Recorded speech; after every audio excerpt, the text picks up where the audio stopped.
Hello, everybody from around the world. Welcome to our fourth and final installment of the AI Ethics, Risk and Compliance short course webinar series with the wonderful George Thomas. Today's final installment will cover a variety of materials, which George will get into. And you will be able to, I'll just get ahead of the inevitable questions. I'm sure you're all raring to go to take the exam. You will be able to take the quiz and exam later this evening, or essentially within the next few hours of the webinar wrapping up. The exam, yes, will be available pretty much from the conclusion of the webinar.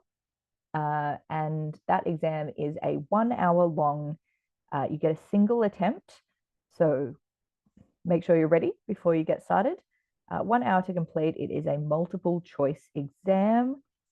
And upon completion, successful completion, so 50% pass mark or greater, you will receive a certificate. That certificate can be one of your 3 short course certifications that, if you would like to study a full-length graduate certificate or master's with IT Masters from Charles Sturt University, can be redeemed for 1 subject credit. So very worthwhile if you're looking at doing ongoing full-length course study with IT Masters and CSU.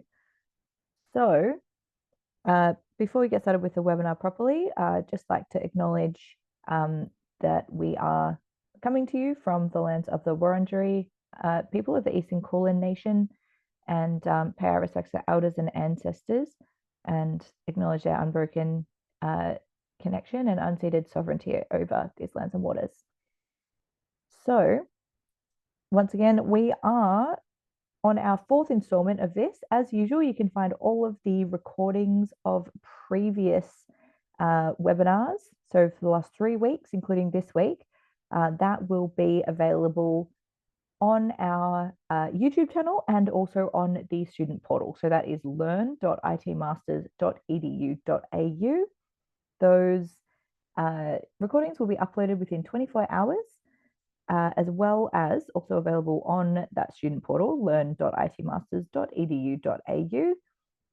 That will be, yes, available to you alongside the forums, course materials, quizzes from prior weeks, etc. So definitely also encourage people to engage with those forums. As always, we have a chat and a Q&A down the bottom of your Zoom window. Just as usual, please keep the Q&A for questions that are specifically about the course content. So those are questions about the content that are directed at the mentor, Dr. George, and we will endeavour to answer as many as we can during the Q&A segment at the end. We won't be able to get to all of them.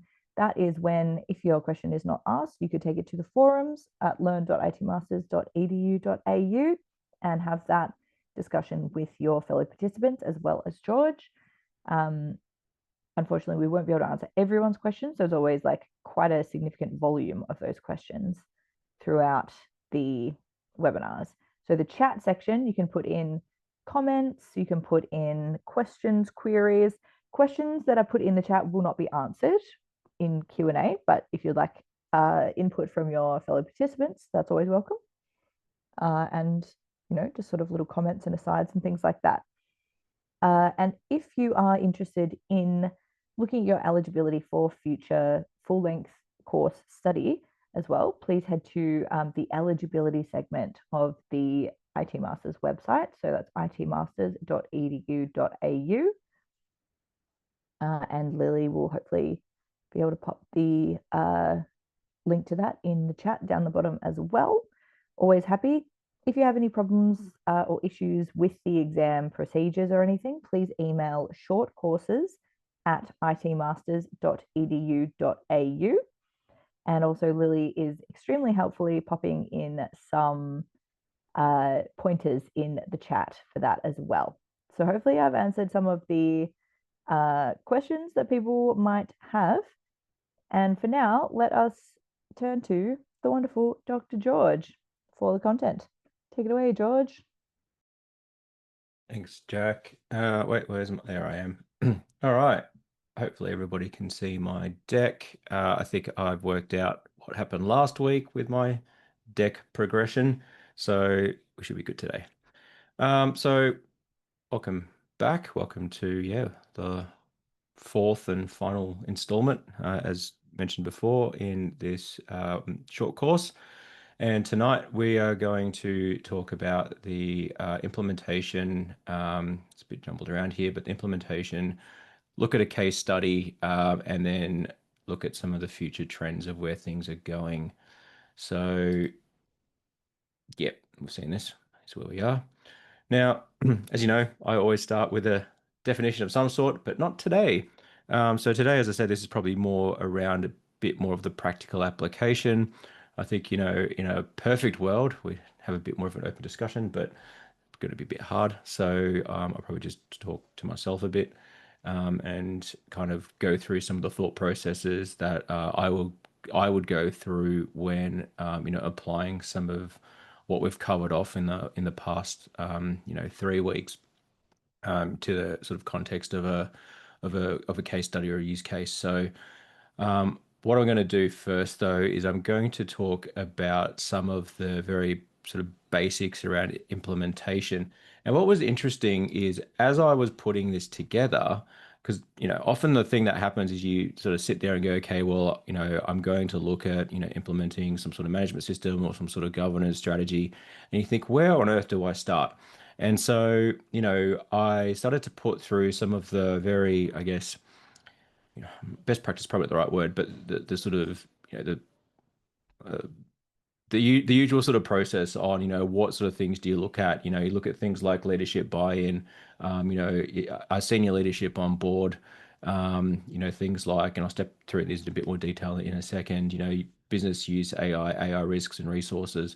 So those are the sorts of top areas that I'd sort of start with.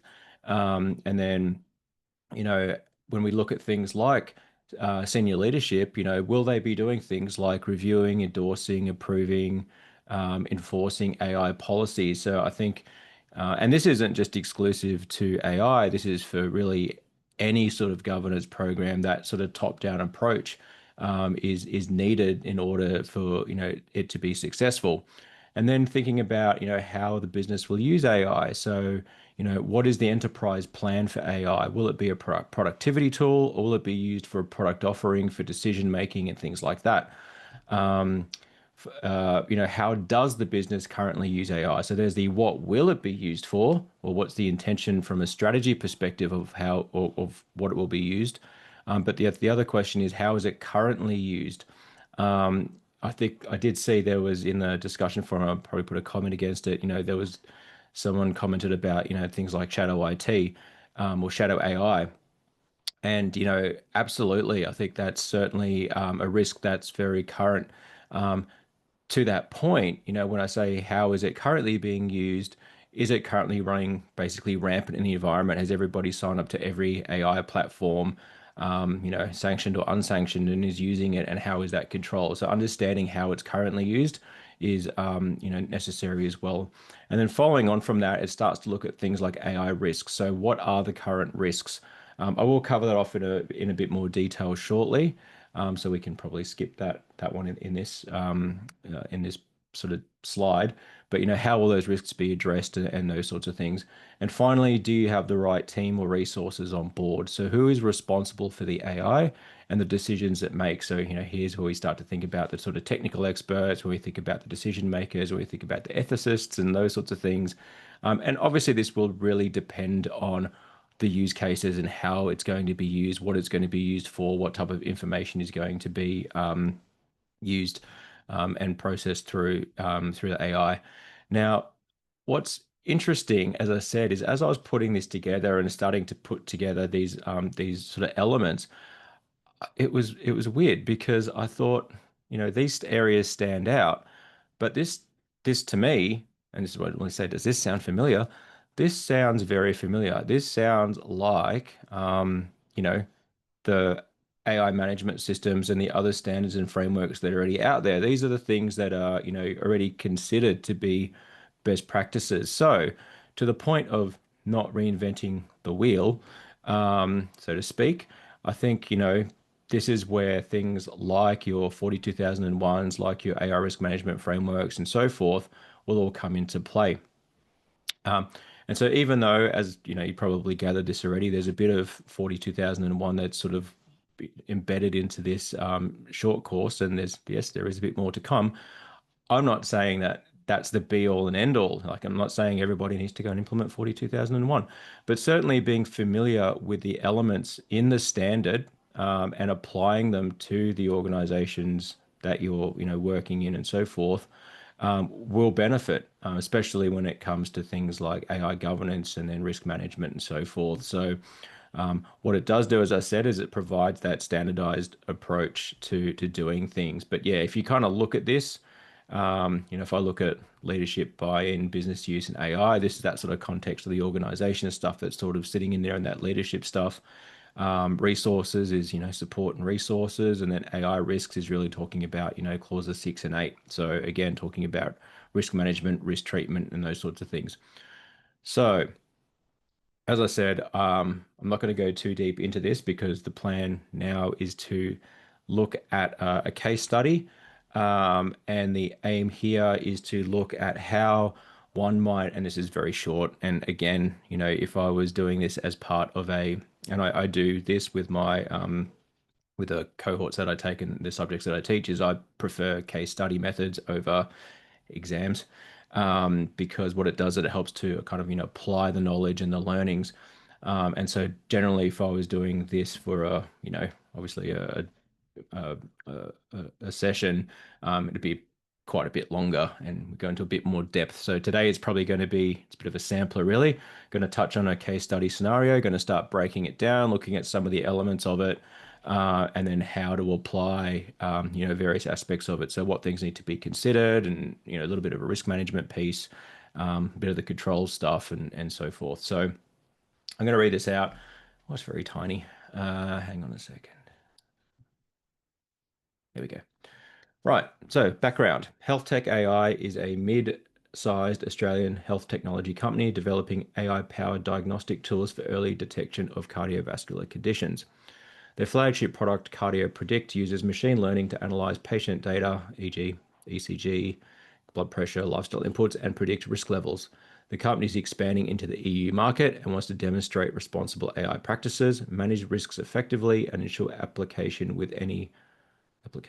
with any relevant, I think it's meant to be compliance, with any relevant laws and regulations. Um, so, there's already a few things that probably stand out when you look at that. The first thing I think that probably stands out is, they're looking for something that can help demonstrate those responsible AI practices and manage risks effectively. So already, and there's going to be a slide coming, as you could probably know, and if you've seen the deck already, you'll see it. You would have seen it.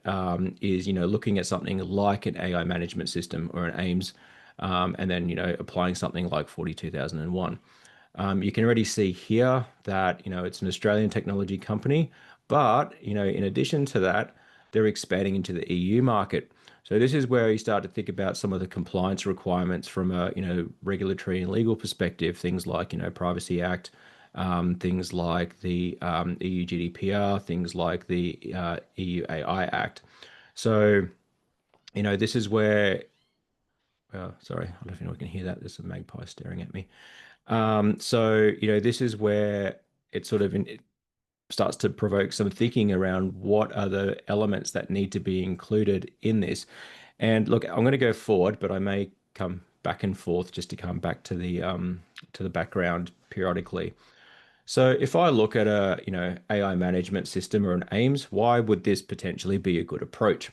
So if we look at and you've seen a little bit of this already, but things like improving risk management, help ensuring compliance obligations are met, as you can imagine, being that it's in the health industry that it deals with health information, which is in Australia, I know it's classified as sensitive information, so it's more sensitive than just your general personal information and has some, additional obligations. Um, you know, again, that's going to help with that.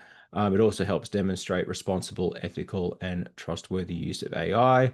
And then, given that the organization is not only now working within Australia, but also within the EU or Europe, sorry, Europe, this certification is internationally recognized.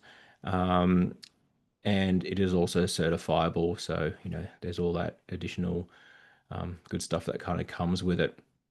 So that's what we're going to look at. As I said, we're going to look at some elements of 42,001 and how they might apply to the case study. We will look at, I guess, a light version of risk assessment, and then look at, some of the Annex A controls and how they may apply. And as I've sort of mentioned already, there's some of the regulations and laws that may be applicable. So this is what I'm going to cover off. As I said previously, I think last week when I talked about it, clauses 4 to 10 are all mandatory, but we'd be here all day if I went through every single clause. So I've plucked a few out. Likewise with the annex controls, I've plucked a few out. So, as you can imagine, it's not something we can go super deep into in the hour, but hopefully it's enough that you get a bit of an idea on how it applies, and how this can help, build out your own, sort of, AI management system, and get, governance, risk, and compliance strategies. So let's move forward. Right. So clauses 4.1, 4.2, and 4.3. So 4.1, 4.2, 4.3. So this is the context of the organization stuff. 4.1 is basically looking at the organization itself, what it does, those sort of internal and external issues. 4.2 is looking at the stakeholder piece. And then 4.3 is talking about the scope. So if we look at this, you can see health tech AI develop AI-powered diagnostic tools. So that's what they do. Where do they have presence? Australia and the European Union, at least for now. And obviously, if that does change in the future, then there may need to be additional things that need to be considered. Who are the stakeholders, both internal and external? So an internal stakeholder could be, shareholders of the company itself. They could be the personnel, so the staff and so forth. They're definitely going to be people like the patients and medical practitioners from an external perspective, and likewise regulators, because they're the ones and sort of the legal piece. So regulations and laws are going to come from those particular bodies. And then finally, auditors are going to be a stakeholder as well. Again, there may be more, but as I said, this was a pretty high level kind of use case. So, considering who those stakeholders are and the factors that contribute to the requirements for the AIMS, that's kind of the starting point. And when you think about the scope of this, as I mentioned before, scope is important because scope can include things like the AI-powered tools themselves. It could include the organization more broadly, and it can also vary from location to location. Certainly, I've seen examples where not every location may be in scope. Likewise, not the entire organization may be in scope. It may only be subsets of the organization. So, these are the sort of considerations. Also, if I think about other bits and pieces that are probably worth thinking about when I talked about regulators, and I mentioned before what laws and regulations need to be considered.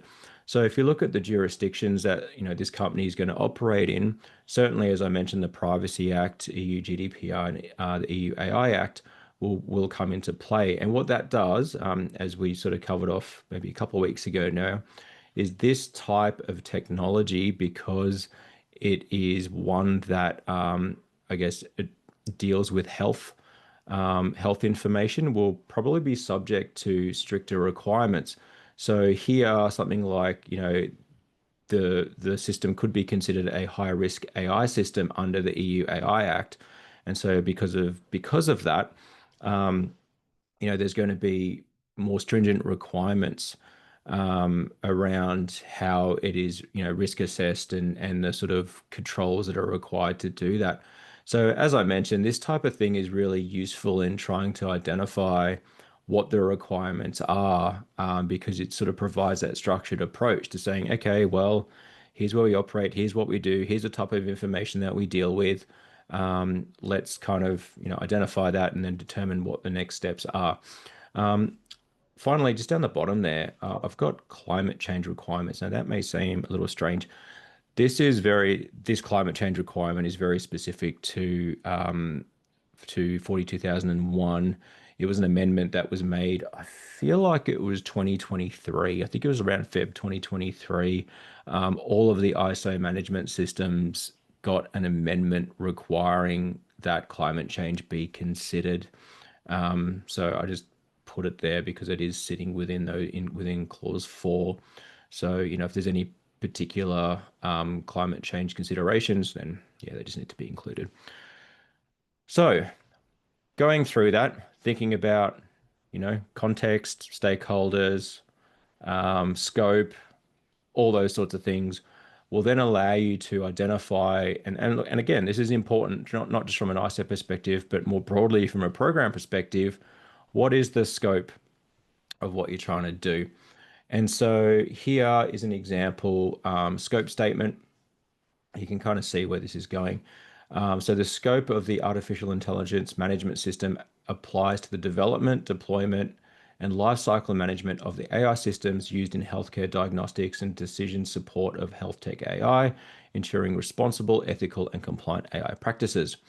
The aims applies to all AI-related activities within health tech AI, including design, development, testing, deployment, monitoring of AI models used in diagnostic tools, e.g. the product, data governance practices, including personal and sensitive health information, risk management impact assessments for AI classified as high risk under the EU AI Act, compliance with applicable legal and regulatory frameworks.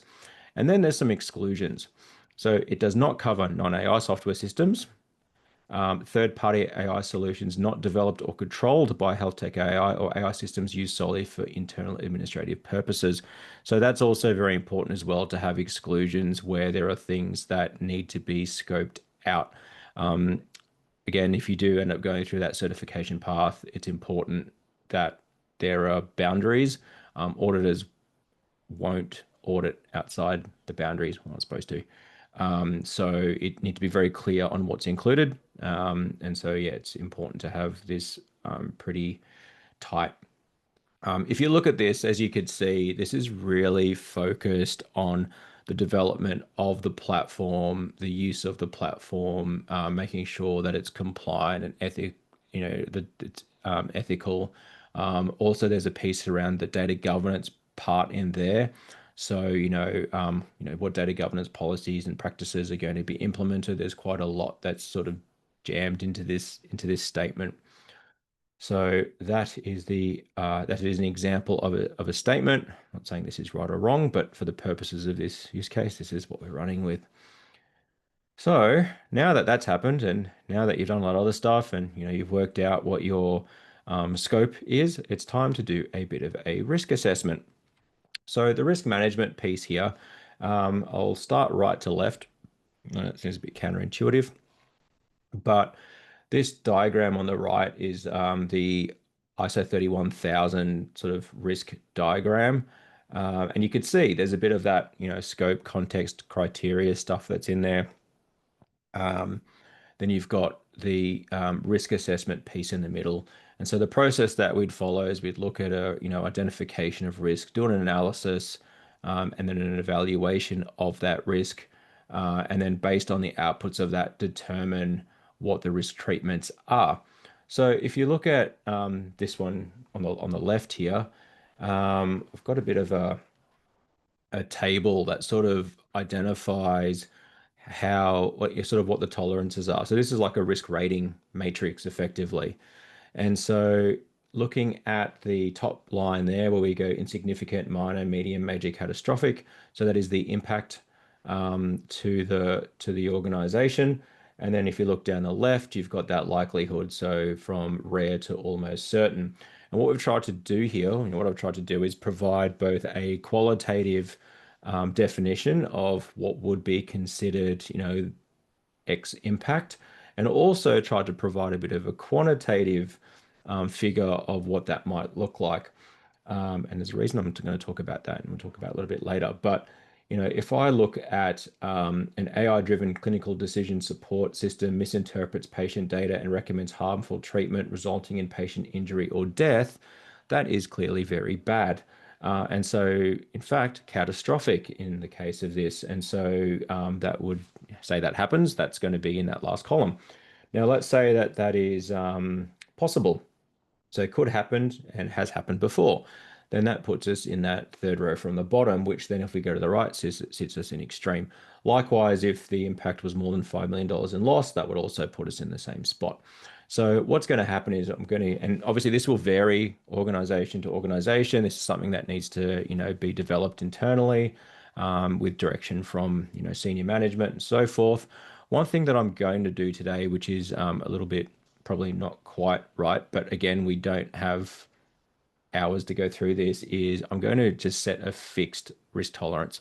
So in reality, I'm setting it to low. In reality, it would vary based on things like different areas. For example, like, the tolerance for an ethical breach or a data breach or death would be most likely quite low. In other words, we definitely do not want any of that stuff to happen. Where, something like a model drift, depending on what it is, could have a medium tolerance, especially if there's, other compensating controls in place. So there's a model drift, but there's going to be things like human oversight to verify the results. Then, maybe there's a bit more tolerance to that drift because there's something to capture that drift and identify that there's an issue. But it'd be very use case specific. So, but yeah, for the purposes of this, we'll just go with the low. So if we look at an example risk register here, I've got a few kind of random risk items in here. So at a high level, we've got data breach of sensitive information, bias in training data, and model drift. And then things that, events that would contribute to that, you can see there's a few there. There's regulated penalties and reputational damage and breach of patient data. I'm going to probably I am going to drill into the bottom one. But again, you can see as I go from left to right, I've got, what that risk is, what the events are, and then I've gone through and rated. And this is, as you can see, this is qualitative. We've got like a likelihood consequence and then a spit out of a risk. Now, the stuff on the left is the inherent risk ratings, so they're all extreme. That all seems pretty bad. And then, implementing some controls will then, reduce the residual risk output. So starting to go down. Interestingly, I've done this exercise and, they're all still medium. So they're actually above what the tolerance levels are. So still need to do stuff. So what I'm going to do is I'm going to take one of these, which is I'm going to take the model drift one. So the model drift one is the output fails to provide a correct diagnosis, which results in death. I mean, that is possible and the consequence could be catastrophic. So, here we need to look at things like clear and interpretable documentation, human oversight in critical decisions, and so forth. So if I take that and I flip over to a risk treatment plan, this is where I start to do things like leverage Annex A. Again, this is not exhaustive. Things like legislative requirements would fit into here as well. So if I look at this, and I don't have it up, but there's some human resource controls. There's a AI system impact assessment process. So again, so this Annex A 5.2. The AI system impact is also required by the EU. So you can see there's an alignment there and how that would tie in to this particular annex control. If I look at things like 7.3, where we've got, acquisition of data, there will, again, would be some requirements around things like, the Privacy Act. So for example, around collection and consent and so forth, there would also be some stuff in there for 7.4. So quality of data into AI systems. So if we look at these, as I said, these are just a sample of some of the relevant Annex A controls that I would build a treatment plan for to address that risk 8.1. And what I'm going to do is I'm going to deep dive into a couple of these. Again, kind of getting like, we're not going to go through every single one of them. So I've got a couple that we're going to look at. Now, mind you, I don't have a background in healthcare. So, not that kind of doctor. So I probably already failed the required qualifications for that part. But it'll give you an idea of how to apply Annex A and some of the steps that will be kind of useful for that. So I'm going to look at 7.3 and 7.4. Cool. So actually, I'm going to have a quick sip of drink before I do that.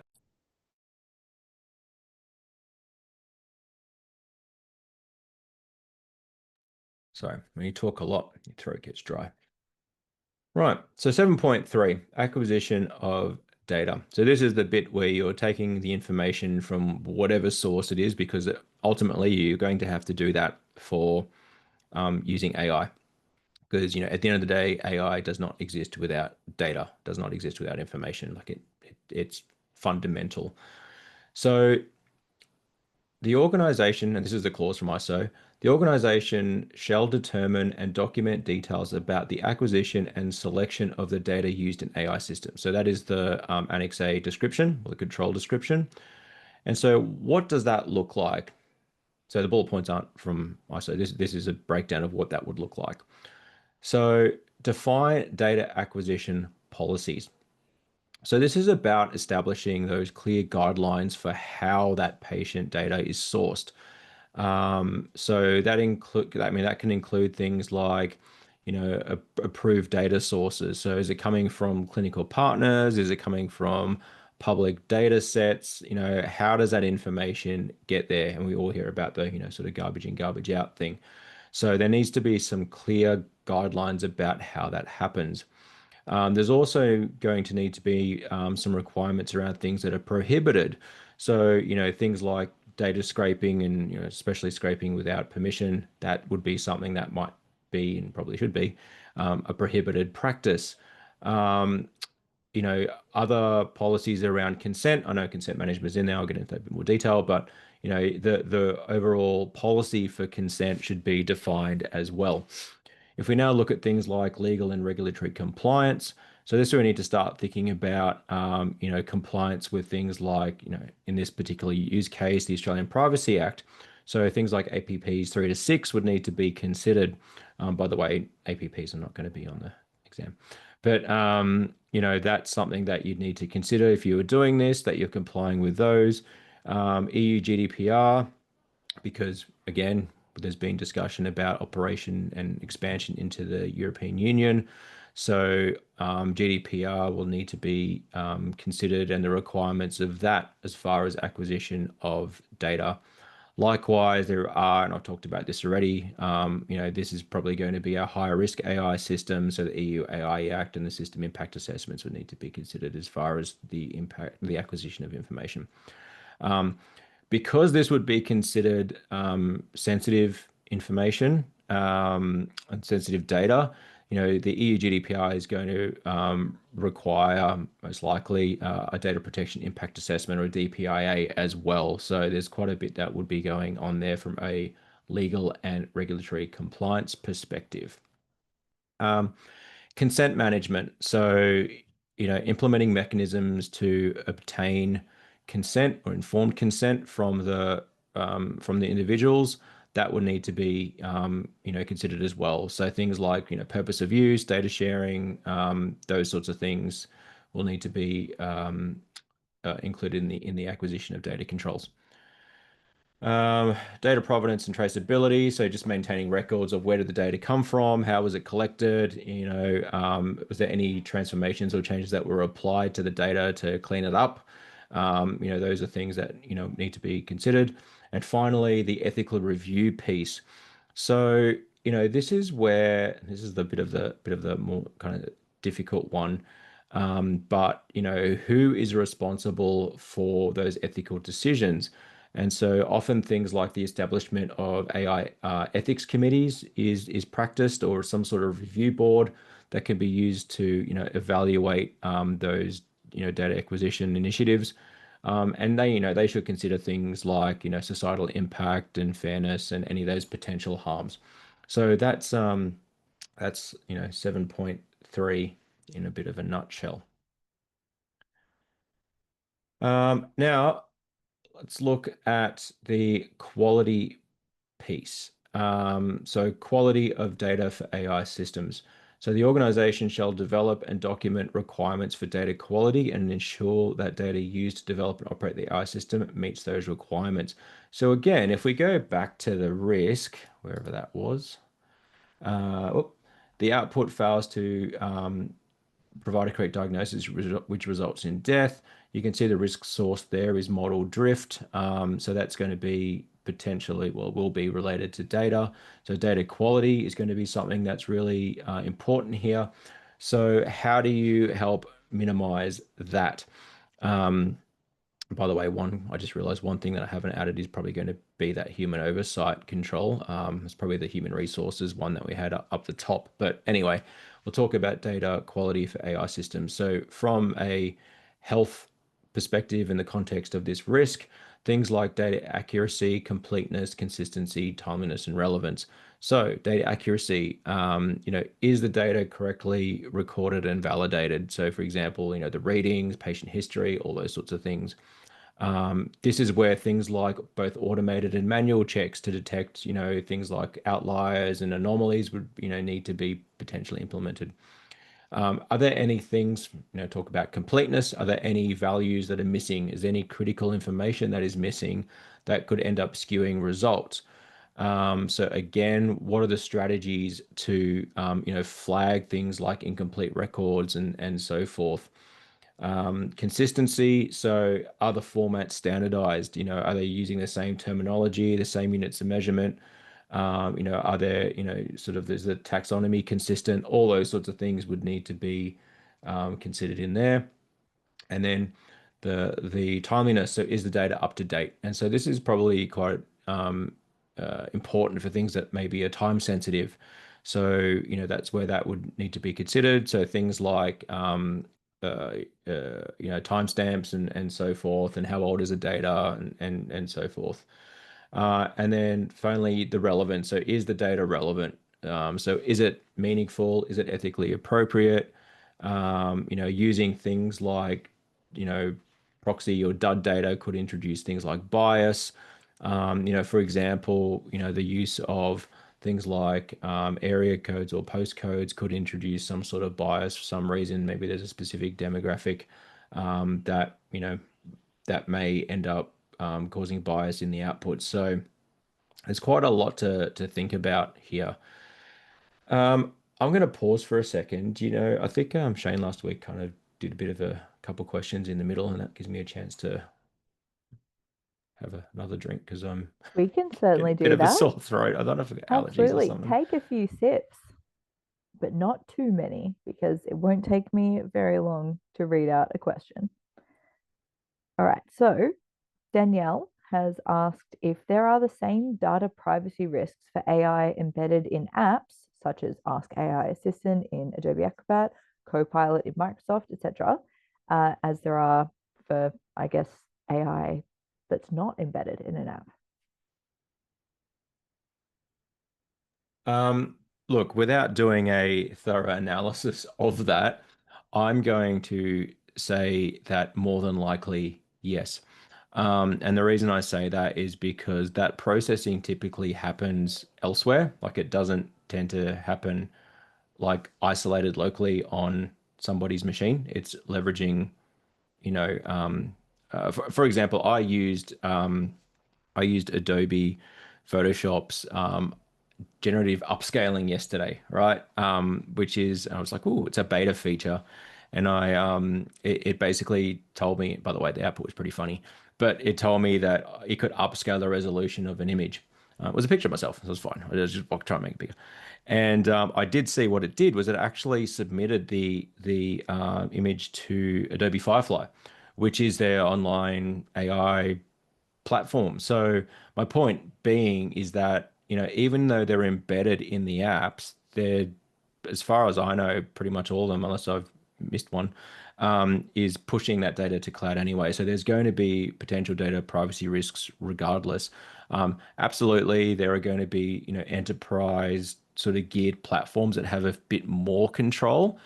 For example, if you look at Copilot, or enterprise versions of ChatGPT or Claude and so forth, that do sort of container that data or segregate that data in the cloud from, public data. But certainly there's still risk there, and that would need to be, kind of assessed on a case by case basis. Great, that is good to know.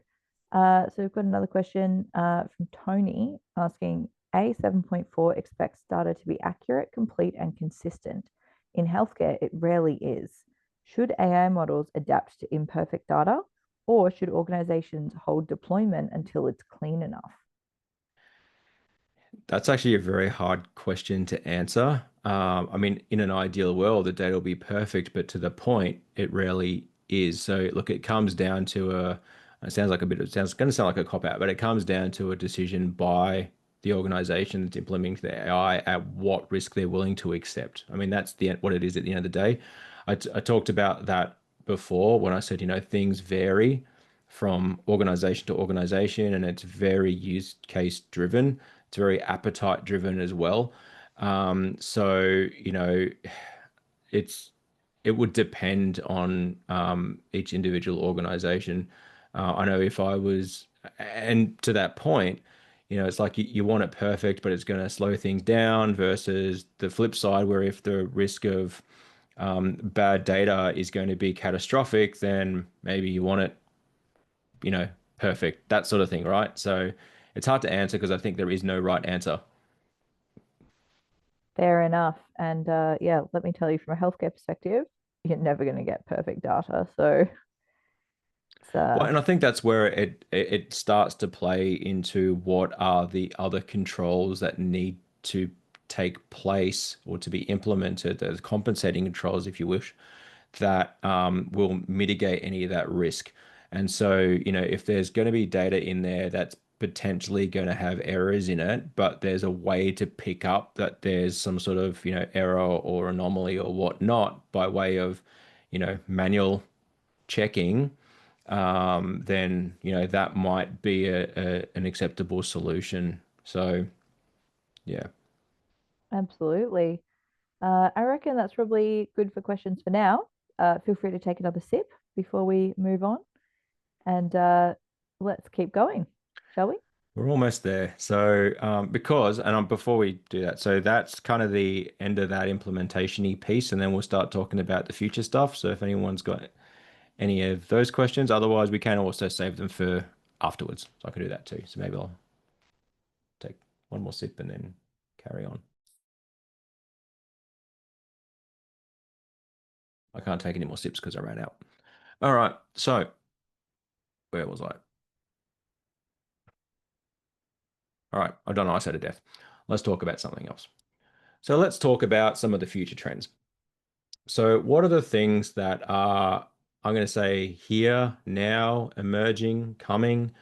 What are we, what am I sort of seeing? I think is a good place to start. And so I've got these, five here. I'm sure there's more. And you can agree, disagree, say, oh, no, that's been happening for a while. And, to be honest, some of this stuff it has been sort of touched on, already. And I've seen, for example, integration of AI within GRC platforms. I mean, I've seen that. I've seen that for a while. I think it's just going to increase in adoption. I'll save my random comments because I'm going to go through each of these in a little bit more detail. But if I look at some of the future trend stuff, like what is kind of happening, AI is becoming a core pillar of GRC. I'll explain that in a little bit more detail shortly. And I would say that, wouldn't I? But no. Predictive risk modeling is going to become more prominent. Integration of AI within GRC platforms is going to become more prominent. AI-driven compliance monitoring and those integrated approaches. Um, so let's get into that. Um, AI as a core pillar of GRC. So let's talk about this. So what I've observed, and again, feel free to ask questions about this or comment or whatnot, but I feel that what I've seen has been more a case of AI or the use of, I guess, other what's the word, policies and laws and regs. I mean, yeah, obviously there's EU AI Act and so forth, but I think a lot of this has been this GRC element related to AI has been incorporated into other things. And so, and I use the example back in, I think it was it week one, two, about how, in Australia, we don't have, AI, I guess, regulation, so to speak, or laws, but rather it has been, we're leveraging things like the Privacy Act, and there's some guidance around that. And it's about compliance with effectively the data piece, right? So when we talk about AI, and as I said before, AI um, can't exist without data, and data is very important. And data is where the sensitive information is. Then the application of something like and compliance with something like the Privacy Act and making sure that you're compliant with that kind of addresses a lot of the at least the privacy concerns. So that's what I've sort of seen previously. Same thing with cybersecurity, right? So, there's going to be things like potential data breach risk. There's going to be things like like vulnerabilities that need to be managed, and potential other kind of hacks and so forth. And so that kind of fits into the information security slash cybersecurity kind of bucket, which then kind of lends itself to something like 27001 and so forth. But what we've seen, I think, and what we're starting to see a lot more of is the use of AI specific GRC programs. And so, I've also noticed that a lot of what I've seen has been very reactive. And so, as I said, when ChatGPT kind of came to I'm going to say life, and it was around a little bit longer than that, but it came to life in late 2022, and everyone kind of jumped on top of it. It became a bit like a moving freight train.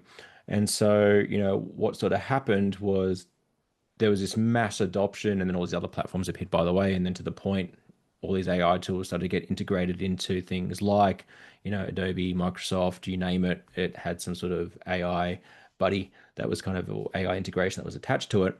But a lot of it has been quite poorly governed. So now there's this big kind of, catch up. And so what I'm seeing now is organizations jumping on and saying, oh my God, the horse is bolted. We need to now bring it back in, and we need to govern it properly. We need to risk manage it properly. We need to make sure that we're compliant, and we need to do that as a AI GRC program. So, it's going to become a core pillar. As I said, I think if I look at Australia, there's not only been a very small handful of organizations that have been certified against 42001. There's been a lot more overseas, but we're starting to see that taking off here. So that's definitely the way things are going. Um, if you look at things like predictive risk modeling, so look, take it from me, risk management is hard, right? So a lot of the time it almost feels like a bit of a finger in the air. And qualitative risk. I mean, qualitative risk has been used very widely, especially in certain industries, right? And there's a reason for that. So if you look at, I guess, risk management in organizations where it's really hard to get quantitative data because there is no real historic data. For example, cyber is a good one. It's like, how do you identify or how do you calculate what it's going to cost effectively, and what the sort of almost like number impact is without kind of having it happen before. So things like AR models can be trained on you know, historic sort of data and other data sources to try and calculate quantitative risk. And so organizations are trying to, and have done for many years, trying to move from a more qualitative approach, as in qualitative being, I think the risk is high, to quantitative, oh, that's potentially going to cost us 50 million, right? So, you know, that's where the move is trying to go. And AI, I think, is definitely going to help that. The other thing that's going to happen with this is, you know, when you do risk management and you do like periodic risk management, whether that be, you know, monthly, quarterly, biannually, yearly, hopefully not biennially. You know, things like AI, because you know it's a machine, can potentially do continuous monitoring. So they could do continuous risk monitoring rather than these periodic reviews. So I think that's where there's going to be some opportunities there. We've also got integration of AI within GSC platforms, as I kind of mentioned already. So this is going to reduce compliance timelines, take away the heavy lifting. It will still require oversight. I think a lot of the things, you know, there's always this discussion about like where do people fit, and I think in, you know, there's always going to be, well, at least for the foreseeable future, you know, the oversight where things need to be checked, verifications need to kind of happen. You can't just kind of go, oh yeah, the AI did it and everything's fine. So, and we've already seen examples of that is definitely not true. You can't just let the AI do it and everything will be fine because chances are it probably isn't. So, yeah, again, it's like a sort of virtual assistant type of thing, right? Helps take some of the load away, but you know, there's still requirements for oversight. We also have AI-driven compliance monitoring, so you know, continually monitoring reg compliance. And you know, there was a prediction, I think, from Gartner that over 50% of major enterprises will rely on AI by the end of this year. So we're almost there. So and that's rely on, not just touch on, like as in rely on it. But you know, regs are constantly and sort of have been bouncing around over about three or four or five different pieces of regulatory requirements, even just tonight. And you know, these things change quite often. So again, rather than having a you know, someone kind of go through it periodically, it can be continually reviewed and make sure that there is compliance. And then finally, I think we're going to end up with this, you know, integration with other areas. As I mentioned before, there's been a bit of that overlap of, not overlap, but that, what was the word I used? What was the word I used up here? Incorporation into other elements. So, you know, as I said, we've previously looked at things like, you know, information security was a big one, cybersecurity. Privacy's popped up. I know there was someone asked about 27701 last week. But you know, one of the other things as well is quality. And I think I mentioned this a few times. I probably should have harped on about it a little bit more. But when, you know, implementing, you know, kind of AI driven outputs, I think quality assurance is a big part of it. Goes back to that oversight thing, right? So not relying on what the output is, but actually having QA processes in place to make sure that what is outputted is actually accurate and so forth and is of the, you know, required quality. And so that's why I think we're going to see a lot of integration with some of the other areas. And I'm not saying, hey, it's going to be 27,001, 9,001, or 42,001. I mean, just generally, I think you're going to end up with these information security elements tied in with the AI elements, tied in with the quality and the privacy pieces. Because at the end of the day, I feel like the AI, you know, the AI technology touches pretty much almost every area, right? So it's kind of important that all these other areas are kind of brought along. So yeah, that's what I see. I think that's pretty much it for me. So um, I think that's all I have in content. We could go to questions. I did have my LinkedIn there if anyone does want to ask me any questions, but I do want to say a big thank you, and I will talk about the exam very quickly in a moment. I want to say a big thank you to everybody that's come along for the last, you know, 4 weeks. It's always a little interesting, I think, for me when I'm kind of largely just talking at everybody. But it has been great to see. I've seen the numbers. I think it's been pretty solid for the last sort of 4 weeks. So I hope it's been interesting. I do hope that everybody's been able to at least take something away from the last 4 weeks. Um, and yeah, look, best of luck with the exam. As I think Jack mentioned earlier, it is multiple choice. What does, I mean, you know what that means, but so it's going to be a, blend of true, false, one of those, or check all that apply.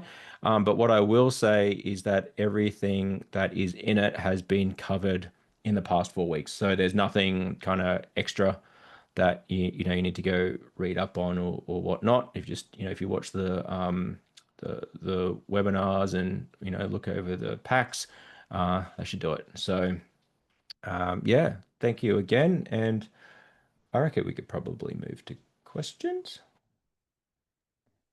As you say, I guess. Up to you. So, we've got a couple of questions here. Abbas has asked two queries on GRC. Number one, module two was about GRC in AI, while this module four talks about AI in GRC. Can you please explain the difference? And the second half of the question is reporting into senior management falls into which category of GRC? G, R, or C? Okay, so module two was about GRC and AI. Module is about AI in GR. Is it? Um, so module two was about GRC in AI. So module two was about GRC kind of more broadly, and explaining some of the, I guess, standards and frameworks that are used to, perform governance, risk, and compliance activities within the AI space. Whereas this particular webinar was more about taking one of those standards and frameworks, and then applying it. So this was kind of a bit more of the practical, this is how you apply. Whereas I think module two was more around the, this is kind of what's about, this is what GRC is, and this is what's available to you. I hope that answered the question. Part two, reporting into senior management falls into which category of G, R, and C? I'm going to say it's going to be probably elements of all of the above. So, if you look at a GRC program, you're going to have elements that cover obviously the governance piece and, the policies and the procedures and that sort of direction. And there's going to be a level of risk management where we talk about, the types of risk to the organization, especially those that, are going to be high or exceed, risk tolerance levels and things like that. And then finally, the C part is the compliance piece. So we talk about, compliance with those policies, compliance with regulations and laws and so forth. And so all of those things will be reported up into senior management is generally what I would think. So, they're going to want to be across all of that. Obviously not to the, you know, sort of deep levels of detail, but at least from a high level, they're going to want to know how all that stuff is going. So, and whether there's any actions that need to be taken, whether, as I say, whether there's any risks or whether there's any compliance breaches and so forth. So I think it's all of the above. Great. Thank you very much. Uh, we've got another question from Summary who says, in your opinion, should the ISO 42001 standard be less abstract and have more technical depth in order to be easier to implement by small companies that are using AI? Um, See, I like the standard because of the lack of, it sounds funny, but I like it because it's flexible. Um, and so if you start to go down into more technical depth, there's two things that are going to happen. One is that it's going to be very prescriptive and going to be probably harder to implement. But two, how would, given that, the variation from organization to organization is going to be vast. it's going to be really hard to have a document that goes to that level of depth. So I think being at a high level and providing guidance, and yeah, absolutely, like it needs to be in sort of, I guess, interpreted. You need to understand what the requirements are and implement and so forth. But it does provide a lot of flexibility.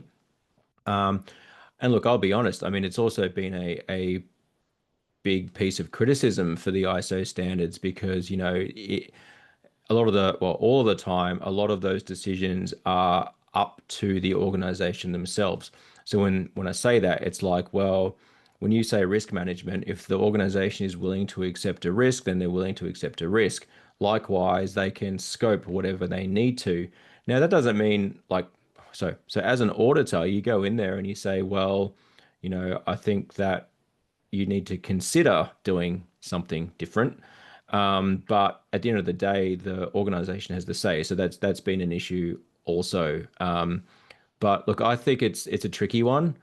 I like the flexibility, but I do kind of get that it makes it harder because you need to then engage, I guess, experts. And how do you know that you've engaged the right expert that understands how to implement and is, doing it the right way? So yeah, it's a bit of a funny one. I think that's where you need to start to do things like leverage, best practices and other resources, and then combine them with something like ISO. So ISO being almost the overall structure, and then saying, okay, well, we're going to go and take something like the as I mentioned the VISS is one example, or a specific regulation, and apply those elements. So I think it has to kind of work almost in conjunction with, not just as a standalone. Great, great answer. All right, we've got another one. Thomas, we've got a few questions. I'm not throwing all of the really hard ones to you, George. So forgive me. I've moderated the difficulty of them, but we've got a few more in the vein of what we kind of looked at in the first week of those broader philosophical questions. So Thomas has asked, is replacing humans by AI somehow covered in 42001? It can sometimes, or I would say, sorry to edit your question, Thomas, it could be considered a risk or unethical. What are your thoughts on this? I wish I had the standard up in front of me. I feel like it is. I mean, I could easily bring it up. I feel like it is in there. It's not explicit like that. So it's not going to say consider job displacement and stuff like that, right? It's absolutely something that is, and you will have seen, is going to be considered in things like, the OECD AI principles. Like it's in there, right? And it's also in some of the other guidance. I feel like I kind of want to have a look now. You know what? I feel like, can we take that one to the forum because I feel like there is a control that does cover that. It is not explicit though. It'd be more around, if you look at things like human resources and so forth, it's going to be one of those controls. I think that talks about those sorts of considerations. And then, as I mentioned, is if you combine it with some of the other guidance, like the AI principles, or like uh, the VAISS, then that's sort of in there. Um, but yeah, I kind of want to, I'm interested to have a look at that one a bit more. But yeah, I can't off the top of my head pluck out which one of the annex controls it would be in there. It would be an annex control. But yeah, I just don't know which one. I see. All right. Slightly still on that uh broader philosophical theme, largely because I want to know your answer to this question. Scott Farquhar was on the Press Club. That's for Australian viewers. Sorry, that's might be a bit more familiar. A couple of months back, he was there to pitch AI as the next big thing, quote unquote, and saying Australia should dedicate resources to be a leading data center for AI. Resources here being funding, land, and water. He said that Australia should relax its copyright laws to allow AI to grow and improve. What are your thoughts on this? I probably should have gone and watched it. It was really it was quite interesting actually. I I did watch it, but I also, in my personal opinion, I thought he had an incredibly wide-eyed, optimistic view about it. So why? So relaxing its copyright laws for what purpose? I think he was saying essentially to allow larger data training sets or to allow to Uh, avoid any kind of obstacles, any legal obstacles to expanding data sets. that sounds tricky. Um, I mean, copyright laws are there for a reason, right? So it's a bit of a, yeah. I'm not really sure how to answer that, to be honest. I do agree that, there should be, you know, sort of investment and increase in resources and so forth. But yeah, I'm not really sure on the copyright law, um, on the copyright law relaxation. I think I need to probably look into that a little bit more. I feel like there's probably going to be quite a bit of knock-on effect if that happens. Um, yeah, you said you weren't going to ask the tricky ones. That's a tricky one. It There's was ones a that, tricky one. I That was me being a little bit cheeky, and Tim Salter in the chat has said probably to remove regulations to allow Atlassian to improve their profits. Dollar sign, dollar sign, dollar sign, LOL. Which I will leave without comment on that. That was a tricky one. Sorry. yeah, Uh, don't mark me down on the what's that thing? The review because I'm dodging some of the.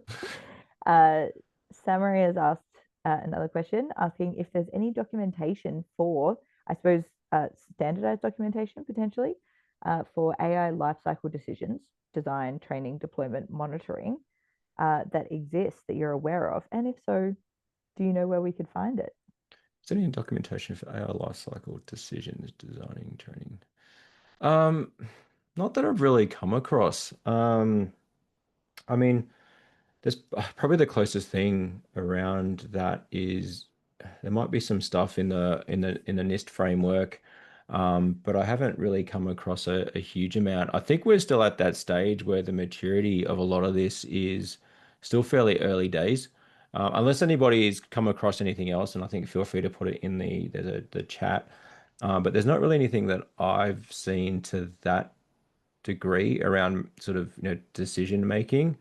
Um, yeah, I think we'll probably see more of it as time goes on, and there'll be more things that are publicly available. I think when I do see things that are like that, you have to pay for them. So, and I'm like, I'm not paying for that. So, because it's usually also like not very cheap. So yeah, nothing that comes to mind unless someone else has seen anything. Not that I'm aware of, but I certainly wouldn't know. I might open it up for you to have a bit of a choice of any of the questions, and let's say one more question if there's any in there that look interesting to you, Yeah. interesting Um, and answerable. yeah, it's fine. I'm just having a look.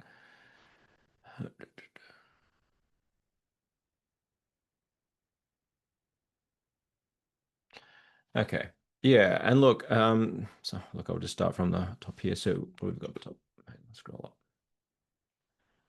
up. Okay. Although you mentioned, I'll just start at the top. Although you earlier mentioned the ISO amendment re climate impact, do you see further future trends on GRC related to climate change, climate impact of AI systems? Um, Yeah, look, I think AI uses, huge amounts of compute, right? So there is going to be um, some sort of resources that need to be used, whether that be electricity or, well, it's typically electricity, isn't it? Whether that be for processing or cooling or whatnot. I think that future trends, in that space, yeah, there's going to be, I think, more of a what's the word? Looking at trading that off against other types of resourcing. So can you offset the cost of that versus the optimization and things like that? I think also the use of green energy and things like that. Um, there's probably as I said, ISO thought it was important enough to put in all of their management systems. So every single one of them. So 9,000, 45,000, 27,000. What have I missed? 27,701. Well, it's just got republished, or published as an update. All have that in there. So I think, yeah, there's definitely going to be more of a trend to, be greener. I don't know if that answers the question, but what else we got? ISO 42001 looks solid on paper, but implementation of ISO often ends up as a checklist exercise. Maybe the real value lies in how people actually use the day-to-day controls. How do you stop a standard from becoming paperwork? Yeah, and look, I hear that a lot. I hear that ISO standards are just like endless piles of documentation. Certainly, none of the ones that I've implemented have been endless piles of documentation. I think if the purpose there's two things here. I think if the purpose is to just get you know tick box and a certificate on the wall, then maybe it is going to end up as endless piles of documentation.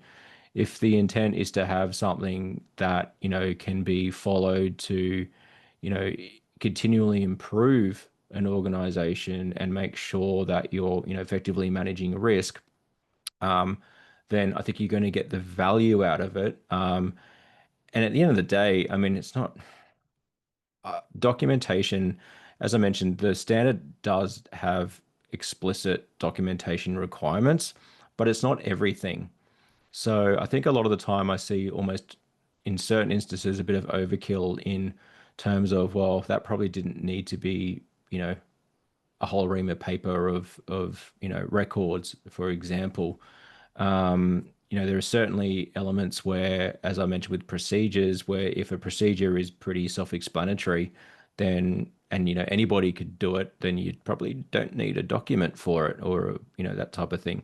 So I think it's about identifying what needs to be included, how that helps the organization, and as I said, doing it for the purpose of improving the organization, not just as a box checking exercise. So I think it comes down to what you want it for. Um, so yeah, yeah, as I said, I've found them useful. I find them useful, especially because it means you're not reinventing something. If you say, hey, we want to have a solid security program or a solid AI program or solid quality program, why start from scratch? Take something that's already there. At the end of the day, as well, as I mentioned, certification isn't mandatory. It could be a case of taking the standard and applying elements of it or applying it, just to make sure that you've got those things in place and that it's sort of trusted and what's the word, well recognized and that sort of thing without actually having to go down the certification front. So yeah, you can definitely get value from it. Um, I might cut you off there, George. I might cool. say that we are going to finish up with the questions. You did sneak an extra one in there, so I thought that was great. And direct everybody else to the forums at learn.itmasters.edu.au to continue these discussions, which are really, really fantastic. Um, is there anything that you would like to say just to wrap up the short course, George? I already did my thank yous, but thank you again. Yeah, look, thanks to everyone that came along. As I said, I hope it was useful and that you took something away from it that you can, use. And yeah, it's been great. Thanks so much. I know it is an evening, well, it's an evening here, but I know people are joining from all time zones in different parts of the day. So yeah, it's just wonderful to see everybody jumping on every week. So yeah, thank you very much. Thanks very much as well. Thank you, everybody, for attending. For anyone whose question was not able to be answered just due to time constraints and things, please do go and engage in those forums. That's learn.itmasters.edu.au. As we said earlier, the exam will be available within the next couple of hours via those student portals. There is no closing date for the exam. Once you begin the exam, you'll have 1 hour to complete it, and it is a multiple choice exam covering only the materials that have been covered in these webinars. 3 short course certifications, so 50% pass or greater mark completion on 3 of these short courses that are eligible can make you eligible for a course credit, so 1 subject worth of credit towards a variety of our full-length master's or graduate certificates with IT Masters and Charles Sturt University. So definitely do check that out if that's something that you're interested in updating your your certifications or your qualification level. You can visit itmasters.edu.au and have a look at if you are eligible for any courses and any additional course credit that you might be eligible for. There will also be a quiz that will be available very shortly, just in the next couple of hours, much like the exam.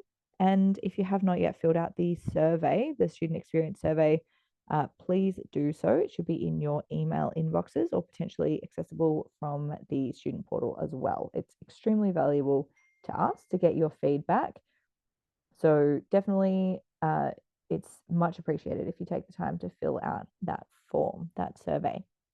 All right, we are pretty much wrapped up for another IT Masters Charles Sturt University short course webinar series. Thank you all for your attendance and your participation. We really, really appreciate it and hope to see you at the next one. So look out in your email inboxes to see when that will be and what it will be on. And looking forward to seeing you there. Thank you once again to the wonderful Dr. George Thomas, one of our amazing subject mentors, and to Lily Nguyen, keeping everything running smoothly on the back end. Thanks, everybody. And as usual, good morning, afternoon, good evening, good night, depending where you are in the world. Thank you.